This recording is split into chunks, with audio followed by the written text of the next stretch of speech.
शेरू शेरू शेरू शेरू शेरू शेरू दहाड़ नहीं पाता है पर जल्दी से सीखना चाहता है। जंगल के एक कोने में रोज कोशिश करने जाता है।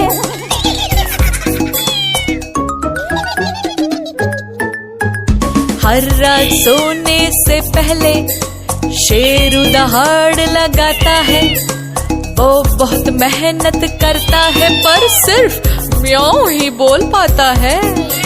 शेरू शेरू शेरू शेरू शेरू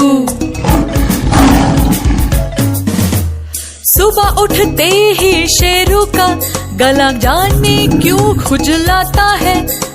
गरम पानी पी कर देखने का ख्याल शेरू को आता है। अगली सुबह पानी पीकर शेरू दहाड़ लगाता है।